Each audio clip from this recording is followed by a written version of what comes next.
maybe just to begin with, like your association, I saw your release, and we'll go into more of the issues, but kind of describing what your association is about. It's not a union, but it's still an association of people representing a sector. And the workers within the disability services aren't government employees. Is that correct? That's correct. Yeah. So the workforce that provides services to Albertans with disabilities is a community service. So they're not employed by the government. The services are provided by nonprofit and service organizations as the workers' employers. Okay, so a disability worker, that would be for like what would be examples of somebody who does that, like a caretaker, I guess you could say, for an individual or assisted living.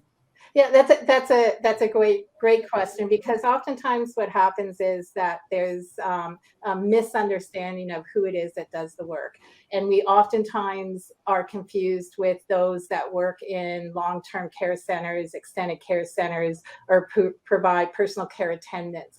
What our workforce is providing services out to Albertans with developmental disabilities, and individuals live in Alberta communities where they are living in their own home. They may be sharing a home with other roommates. They're living and working across Alberta, and the workers are there providing services to help them live the life that they want to live and help them live the life as an Albertan and a citizen.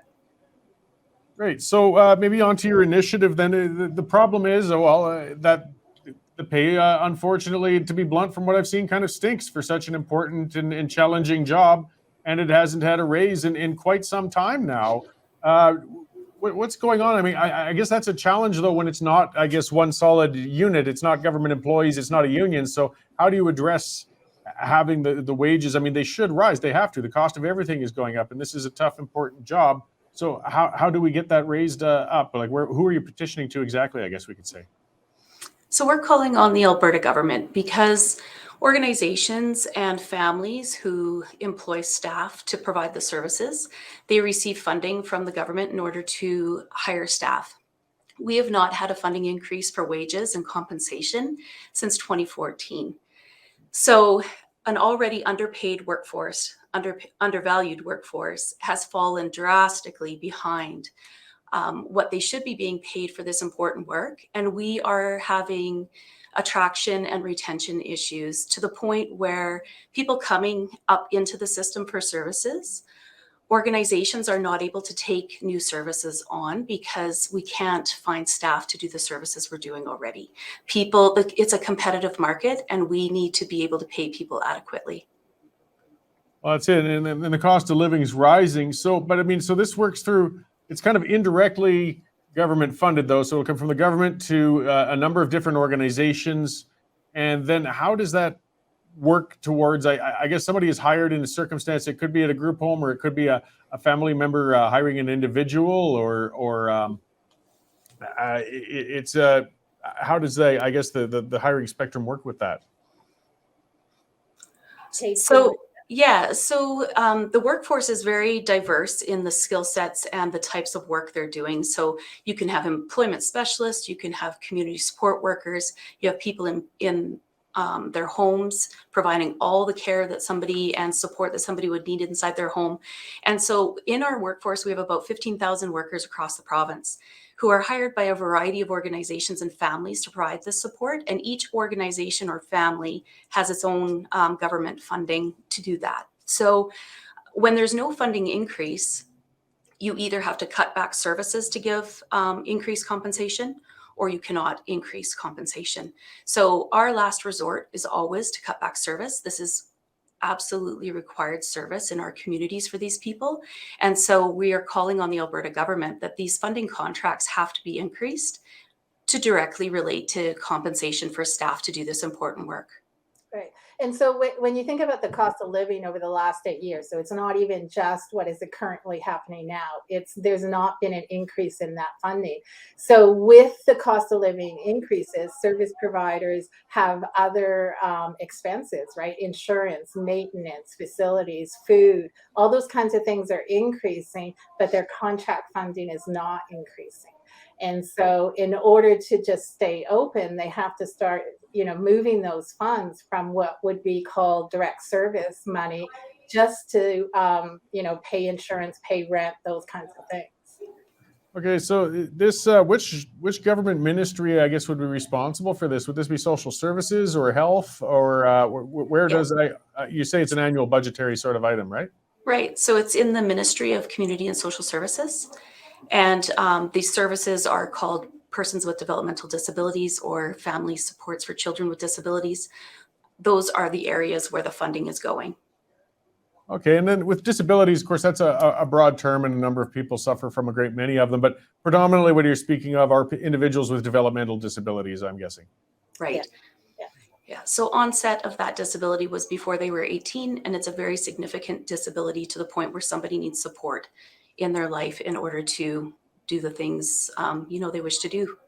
Yeah, and that support looks very different for each individual person, right? So it could be 24 hours a day, 7 days a week type of support to a visit once a week to see how things are going. So with these workers also, I mean, as you said, there are different circumstances. Does this also apply to, say, larger facilities like a Missioner Center? I know they've been winding down. I don't even know if they still house people any longer, but are facilities like that as well under this umbrella? Or Well, that interestingly enough, there's a couple of direct services, and so those are direct employees of the government. So people who work at Michener Center, people who work at residential support services, those are government direct services. And so they are unionized employees. So when we go back to 2014, when there was the last increase, that increase was really advocacy just to bring the community service workers to the level of the people who work for government that provide who do the same work. So they were just trying to bring us to level. And we didn't even actually get to that point, and they still owed us percentages, but that was the commitment. So since then, we've fallen even more behind that comparison type of work that is truly a government employee. Great. Yeah, I just wanted to clarify everything, as we move our way down. Like I said, we're something of a conservative media outlet and a show, but the reality, even with conservatives, we believe that people who can't care for themselves without some help, that's our social obligation to help take care of each other. That's what we do. I mean, this is an area I think few people question, spending some tax dollars and ensuring we're taking care of our neighbors and our friends. And it's just one of those areas of the worst areas to be cutting back in my view. So I just wanted to clarify what that's all about. Yeah.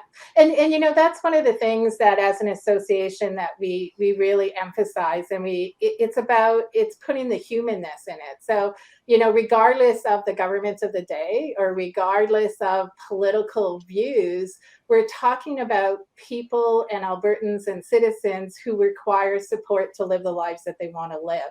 And that support needs to be provided by an individual who has certain skill sets, because one of the main focuses is to individualize that support. And that requires a lot of skill sets.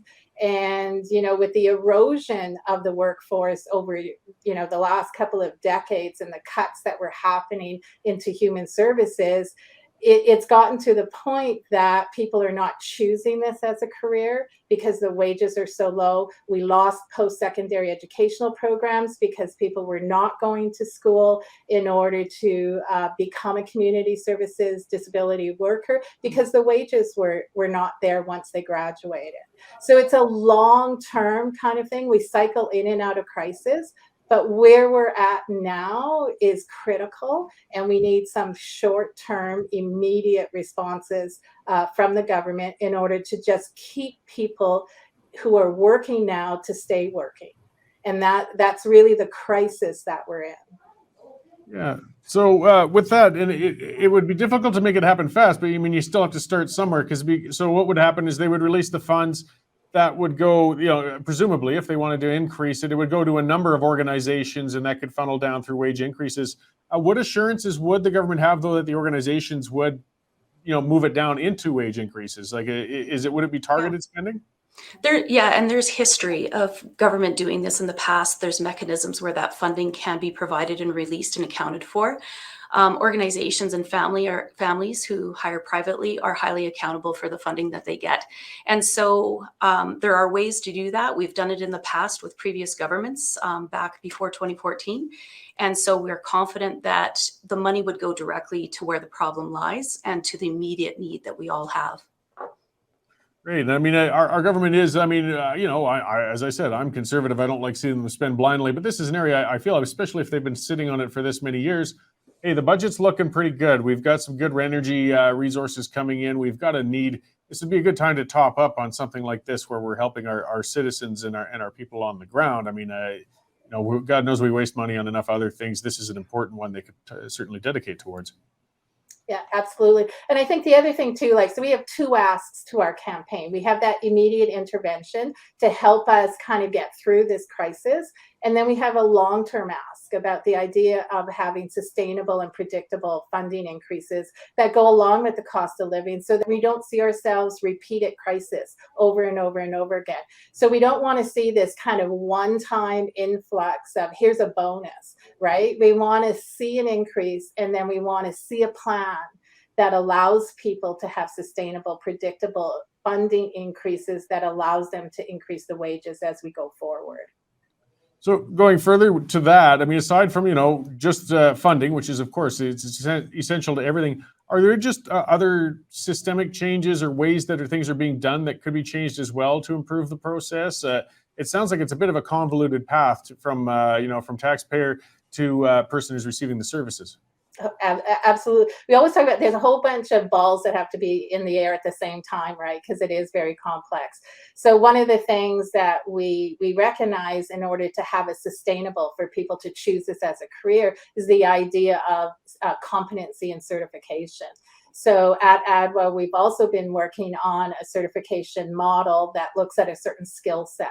And with that skill set comes a professional wage, comes a professional expectations and professional responsibilities. And that was one of the reasons why ADWA started in 2010, was to be a voice for that workforce and to try to see what has been eroded since the 80s to come back to where it needed to be. And so we want to see a level of skilled workers who choose this as a career and are committed and stay in it. And that the post-secondary institutions are able to have those programs available to them to provide the skill set and the workforce that's needed for Albertans.